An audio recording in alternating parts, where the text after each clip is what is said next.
तो अब हम लोग बात करते हैं सीएसएस की ऑब्जेक्ट फिट प्रॉपर्टी के बारे में। तो ऑब्जेक्ट फिट प्रॉपर्टी या तो इमेज पे लग सकता है या फिर वीडियो पे भी लग सकता है।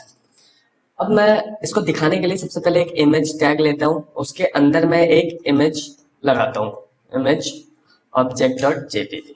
ठीक है, ये देख लो आप ऑब्जेक्ट, अभी हमारे पास ये वाला इमेज है जिसको मैं लगा रहा हूँ। अभी स्टाइल में मैंने कुछ भी नहीं लिखा है। अब हम लोग आउटपुट देखते हैं क्या होता है। तो हमारे पास एक इमेज आ चुका है। अब मैं क्या करूंगा कि इस इमेज को सिलेक्ट करूंगा। अभी फिलहाल हमारे पास एक इमेज है तो हम लोग टैग सेलेक्टर यूज कर सकते हैं और इसको एक बॉर्डर देता हूं।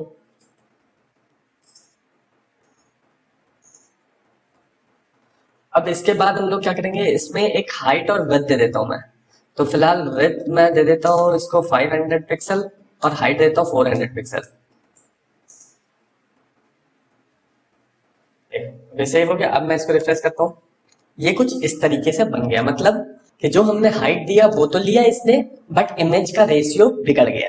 तो यहाँ पे हम लोग बिल्कुल वही ट्रिक का इस्तेमाल करेंगे जो कि हमने बैकग्राउंड इमेज के लिए किया था। अगर आपको याद होगा तो दो हमारे पास प्रॉपर्टी था बैकग्राउंड इमेज को सही तरीके से लगाने के लिए, एक था बैकग्राउंड साइज और दूसरा था बैकग्राउंड पोजीशन।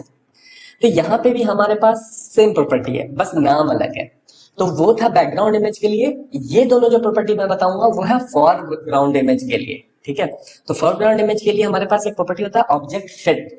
तो मैं क्या करता हूं कि इसमें एक प्रॉपर्टी लगाता हूं ऑब्जेक्ट फिट का,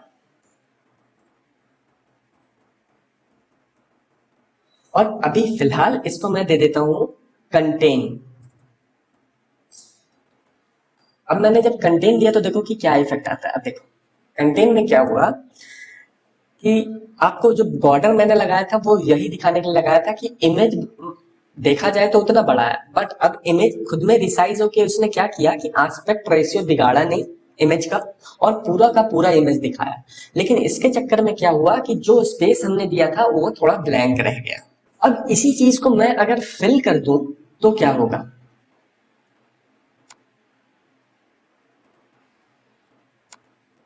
तो इसने क्या किया कि इसने पूरा इमेज दिखाया बट एस्पेक्ट रेशियो बिगड़ गया, लेकिन हमारे पास कोई ब्लैंक स्पेसेस नहीं है इसकी वजह से।